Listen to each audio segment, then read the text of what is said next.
전기신경, 전기자극치료기에 대해서 한번 공부를 해보도록 하겠습니다. 이제 영어로 그냥 짧게 텐스라고 부를게요. 길게 부르지 않겠습니다. 텐스.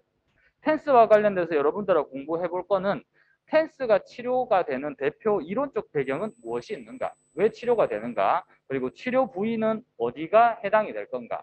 트랜스큐타니어스라고 얘기했기 때문에 피부라고 생각했는데 제가 굳이 질문을 던져놨어요.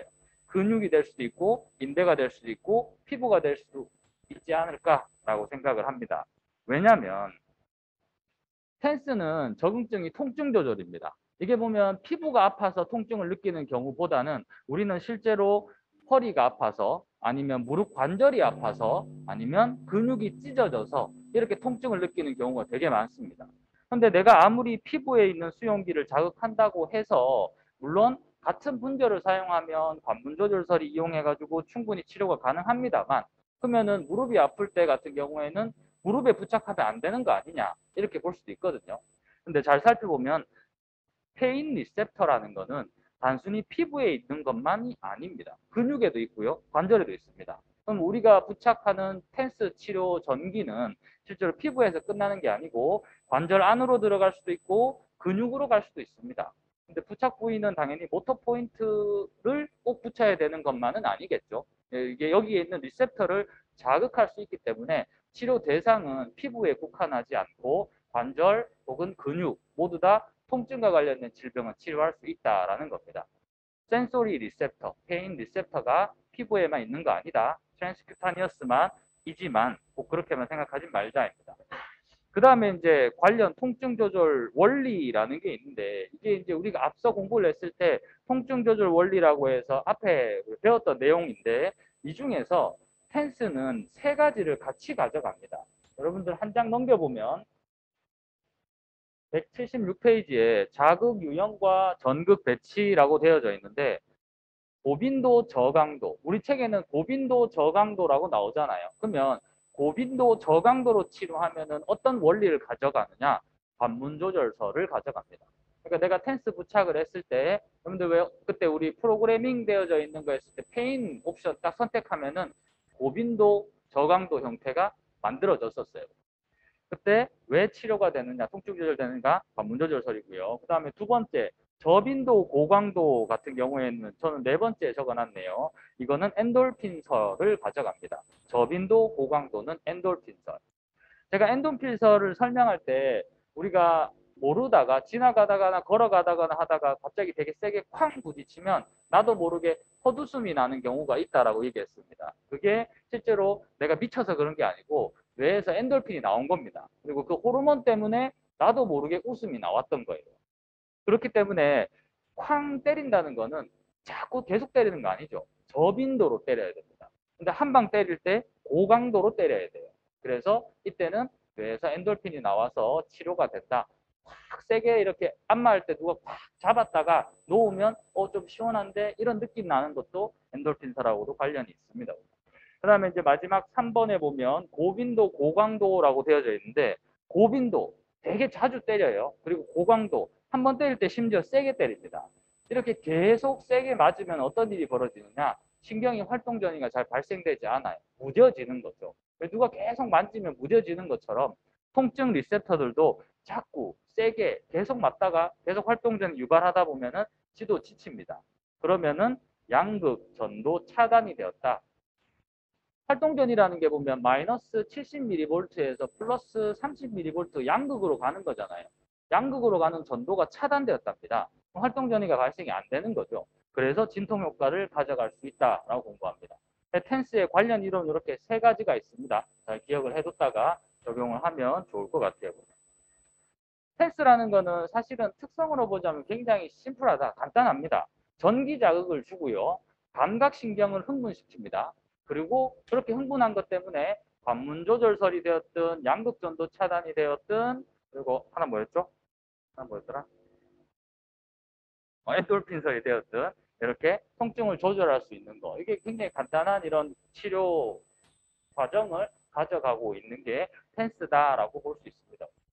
그러면 이런 과정을 위해서 우리가 조절할 수 있는 매개 변수들은 무엇인가를 살펴보자면 174페이지로 다시 좀 돌아와 주세요. 앞으로 돌아와 가지고 1번의 매개 변수를 한번 살펴보겠습니다. 내가 이제 텐스 장비를 꺼냈습니다. 그럼 환자한테 적용을 해야 돼요. 그럴 때 조절하는 걸 갖다가 파라메타, 매개 변수라고 표현하거든요. 첫 번째가 파형입니다. 제가 아무것도 안 적어놨어요. 그 이유가 뭐냐면 여러분들 책에 거기 첫째 줄 한번 읽어보세요. 파형은 일반적으로 다양한 형태의 반상파 대칭 또는 비대칭, 양상파라고 되어 있습니다.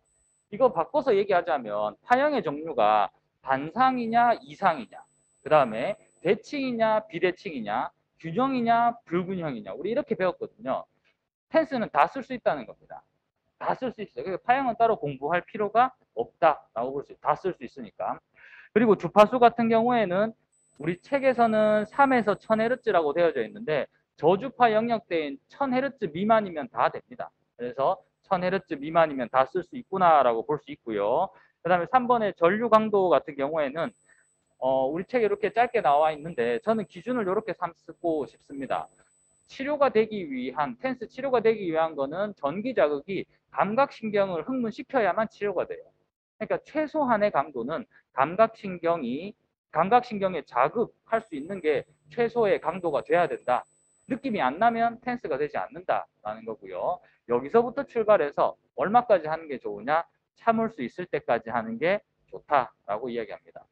왜냐하면 강도가 올라가면 올라갈수록 자극이 세어지기 때문에 진통작용은 더 잘 나타납니다. 그래서 참을 수 있을 때까지 적용할 수 있다는 거죠. 그런데 우리가 아까 앞에서 공부했을 때 저강도와 고강도라는 표현을 썼잖아요. 만약에 내가 관문 조절설로 할 거면은 적어도 환자가 고빈도로 높은 헤르츠고요. 그 다음에 느낌을 느꼈을 때 편안한 느낌 상태에서 끌고 가줘야지 문 조절설이 활성화됩니다. 그렇게 그 정도만 구분하면 될 것 같습니다. 그 다음 맥동 시간 같은 경우에는 4번에 거기 우리 맥동 시간 두째 줄에 보면은 10에서 600 마이크로세커라고 되어져 있습니다. 정상 시치라는 거, 우리 앞에서 보면은 전기 진단할 때 시치 공부했거든요. 정상적으로 지배받는 근육이 가시수축, 눈에 보이는 수축이 나타날라 그러면 적어도 1mS 미만일 때 우리는 정상이라고 표현합니다. 1mS는 1000 마이크로세커거든요. 그러니까 텐스는 보면은 근수축이 나타날 수도 있고 안 나타날 수도 있습니다. 정상근일 때는. 근데 단 차이점이 탈신경근이면 시치가 1000 마이크로세커보다 길어져요. 그러면 텐스로는 탈신경근은 전기자극할 수 없다. 이렇게 됩니다. 네, 그거 정도는. 그래서 텐스 장비는 탈신경근, 말초신경 손상 환자한테 치료할 수 없다. 이렇게 되는 겁니다. 자, 그 다음에 이제 채널과 전극이라고 해서 우리 책 5번에 나오는 거, 175페이지에 나오는 거를 좀 정리해 보면 이거는 뭐 적거나 줄걸 것도 없어요. 왜냐하면 채널이라는 개념, 우리 실습할 때 제가 알려줬죠. 한 채널, 두 채널, 세 채널, 네 채널 이렇게 있는데 텐스는 다 쓸 수 있다는 겁니다. 꼭 두 개만 패드 붙일 필요 없고 여러 개 붙여도 된다. 전극의 종류 같은 경우에는 같은 크기로 쓸 수도 있고 크기가 작은 활성 전극과 크기가 큰 비활성 전극 다 쓸 수 있다는 겁니다. 이것도 뭐 배울 거 없죠. 다 쓸 수 있다. 전극의 종류 같은 경우에는 흡입, 석션식인 거, 접착, 우리 FS 할 때 딱 붙는 거, 그 다음에 탄소 실리콘 전극이라고 해서 막 휘어지는 거, 심지어 뭐 스펀지에 물 뿌리는 거 다 쓸 수 있는 겁니다. 그러니까 채널과 전극은 채널 종류별로 다 쓸 수 있음. 전극 종류별로 다 쓸 수 있음. 이렇게 기억해 두면 될 것 같습니다. 별로 그렇게 뭐 외워야 될 거는 없을 것 같고요. 아까 전에 여러분들이 이제 176페이지에 고빈도, 저강도 이렇게 했을 때 우리 교재에는 좀 내용들이 많이 빠져 있는 부분들이 있습니다. 고빈도가 뭐가 고빈도고 저빈도가 뭐가 저빈도인지가 좀 빠졌어요. 그래서 여러분들 이렇게 한번 살펴보자면 첫 번째 나타나는 게 맥동빈도라고 되어져 있거든요. 맥동빈도라는 게 주파수입니다. 주파수. 몇 헤르츠로 할 거냐, 몇 pps로 할 거냐라고 하는 건데 고빈도라고 하는 첫 번째 것 같은 경우에는 75에서 125, 저빈도는 1에서 4, 고빈도는 100에서 150 이렇게 되어져 있습니다. 그럼 이거 다 외워야 되느냐? 외울 필요 없습니다. 외우기 정말 쉬운 거 하나 알려줄게요. 빈도를 표현하는 헤르츠 같은 경우 100을 기억하면 됩니다. 고빈도는 100 내외, 저빈도는 그냥 1에서 4, 뭐 근데 100보다 작다 이렇게 기억해도 맥동시간. 고빈도 같은 경우에는 빈도가 높잖아요. 헤르츠가 높습니다. 그러면 한 번 자극할 때 맥동 시간이 짧아질 수밖에 없어요. 그래서 보면 100 미만. 그리고 저빈도 같은 경우에는 두 번째 줄입니다. 150에서 250. 고빈도 같은 경우 고강도일 때도 이거는 희한하게도 150에서 250 이렇게 되어져 있습니다. 그래서 요거 같은 경우에는 여러분들이 마찬가지 100을 기억하면 됩니다. 100. 100을 기억하면 되겠다라고 생각해 주면 되겠어요. 그래서 백동빈도 100Hz보다 크다, 100Hz 근처다, 저빈도구나. 100Hz보다 낮다 이러면은 저빈도구나. 반대로 얘기했나? 고빈도, 저빈도. 하여튼 그렇게 헤르츠로 기억을 해주면 되겠고, 맥동 시간 같은 경우에도 100으로 기준을 삼으면 됩니다. 100으로 기준을. 우리 책에 있는 세 번째 고빈도, 고강도, 이거 제가 보기 잘못했어요. 이것도 100 미만일 겁니다. 40에서 70 정도 낮아야 돼요. 그래서 100으로 기준으로 삼아서 생각하면 되겠고요. 자극 강도는 똑같으니까 뭐 기억할 거 없겠죠. 이름에 붙어져 있습니다. 자극 시간 그렇게 뭐 이렇게 잘 공부를 요구하지 않는데, 여기서 여러분들이 또 하나 좀 신경 써서 기억해야 되는 거는 자극 방법입니다. 대상이 어떨 때인데, 고빈도 저강도 이거 같은 경우에는 급성 통증일 때 사용합니다. 이건 여러분들 책에 좀 적어두세요. 고빈도 저강도가 우리 보면 관문조절설 1번이잖아요. 이거는 환자가 왔을 때 급성 통증일 때 사용한다. 요거 꼭 기억을 해두고요. 저빈도 고강도 2번 같은 경우에는 만성 통증일 때 사용한다. 그리고 고빈도 고강도 같은 경우에는 신속한 통증 제거에 사용한다입니다. 그러면 우리가 만나는 환자들 같은 경우에는 대부분은 다친 지 얼마 안 돼서 병원에 올 겁니다. 그래서 우리는 고빈도 저강도 문조절설 이용한 이 파형대를 가장 일반적으로 사용하는 거를 권장하고 있습니다. 근데 그게 왜 그런지 이제 알게 된 거죠. 급성 통증이기 때문에 그렇다. 여러분들 이제 병원에 근무할 때 펜스 헤르츠라든가 강도 설정하는 거 이제 다 배운 겁니다. 환자가 왔다. 언제 다쳤어요? 한 2주 정도 안 지났네. 이러면은 고빈도 저강도로 이렇게 설정을 하면 되겠습니다. 헤르츠는 100Hz 내외, 강도는 근수축도 안 나타나고 환자가 아프다라고 표현하지 않는 강도 정도 내에서 자극을 해주면 된다. 이렇게 봐주면 되겠습니다. 자, 그 다음에 한 장 더 넘겨가지고 179페이지 5번 전극 배치라고 나오는 게 있는데, 우리 책에는 1측, 양측, 반대측, 교차 이렇게만 나와 있는데 실제로 좀 다른 배치법들이 좀 많이 있어가지고 이것도 여러분들 기억을 해주기를 바랍니다. 특수부위 배치법이라고 하는 거는 운동점, 모터 포인트, 유발점, 트리거 포인트 혹은 경혈점이라고 해서 침 놓는 자리, 이렇게 무언가 특수한 부위에 붙이는 경우에 우리는 특수부위 배치법이라고 얘기합니다. 그 다음에 두 번째, 통증 부위 배치법이라고 있는데, 이건 환자한테 물어봐요. 어디가 아파요? 혹은 치료사가 눌러봅니다. 여기 누르면 여기 아파요? 라고 했을 때 환자가 아프다라고 표현하면 거기에 부착하는 방법, 이거를 갖다가 통증 부위 배치법이라고 얘기합니다. 근데 생각해보면 환자가 허리를 삐끗했습니다. 그러면 허리에 있는 뭐 일렉타 스파이널 머슬들 중에서 아마도 아픈 데가 모터 포인트인 경우 되게 많겠죠. 그럼 포인트는 겹칠 겁니다. 하지만 내가 부착할 때는 이 사람의 모터 포인트니까 나는 여기 붙였어 라고 하면 특수 부위 배치법인 거고, 아픈 데 붙였어 라고 하면 통증 부위 배치법이 되는 겁니다. 위치는 같더라도 원리는 다르다라고 생각할 수 있겠고요. 그 다음에 3번의 피부절 배치법이라는 게 있습니다. 우리 보면 피부절, 영어로는 더마톰이라는 걸 배워봤어요. 척추는 각각의 레벨에 따라서 피부 분절을 지배하고 있는 영역이 나누어져 있다라고 배운 걸 우리는 더마톰이라고 표현합니다. 그랬을 때 예를 들어서 C5의 디스크 환자가 왔습니다. 근데 C5에 붙이지를 않고요. 양쪽 어깨에다 부착합니다. 왜냐하면은 C5 신경이 지배하고 있는 더마톰, 피부 분절이 양쪽 어깨이기 때문에 그렇습니다. 그러면은 양쪽 어깨를 자극한 감각신경이 척수를 따라서 올라가서 C5에 들어가겠죠. 그리고 C5에 있는 관문 조절을 작동시킬 겁니다. 그러면 C5 디스크도 통증이, 진통이 일어나요. 그래서 이걸 갖다가 피부절 배치법이라고 표현합니다. 그 다음에 이제 네 번째로 있는 게 척수분절 배치법인데, 이거 같은 경우에는 허리가 아플 때 허리에 부착한다라고 하니까 이해를 잘 이렇게 안 돼 하는 친구들이 있더라고요. 왜냐하면 아픈 데 붙이니까 통증 부위 배치법이 아니냐라고 볼 수 있는데, 질병으로 한번 바꿔보겠습니다. 이거 같은 경우에 예를 들어서 L4에 디스크 탈출증을 갖고 있다. 그랬을 때 L4 옆에다가 붙이는 겁니다. L4 옆에다가. 그래서 그 척수 아픈데 옆에다 붙이는 거. 그렇게 질병이 있는데 척수의 옆에 붙이는 거, 이거를 척수분절 배치법이라고 생각을 하면 되겠고요. 말초신경 배치법 같은 경우에는 말초신경을 따라서 붙이는 거. 우리 그때 이제 EST 할 때 폴라 nerve 잡아라, 라디알 nerve 잡아라 할 때 이렇게 잡아봤던 그거인데, 요게 신경얼기 배치법하고 조금 다른 게 하나가 있어요. 그게 뭐냐면 신경얼기 배치법 같은 경우에는 한 개 패드는 신경얼기예요. 그리고 한 개 패드는 말초신경에 붙일 때 신경얼기 배치법. 말초신경에만 두 개를 붙였을 때는 말초신경 배치법이라고 합니다. 그럼 우리가 그때 부착했던 방법은 말초신경 배치법이었을까요? 신경얼기 배치법이었을까요? 신경얼기 배치법을 사용한 거죠. 한 패드는 목에다 붙이고 한 패드는 말초신경 따라 붙인 거 신경얼기 배치법이고요.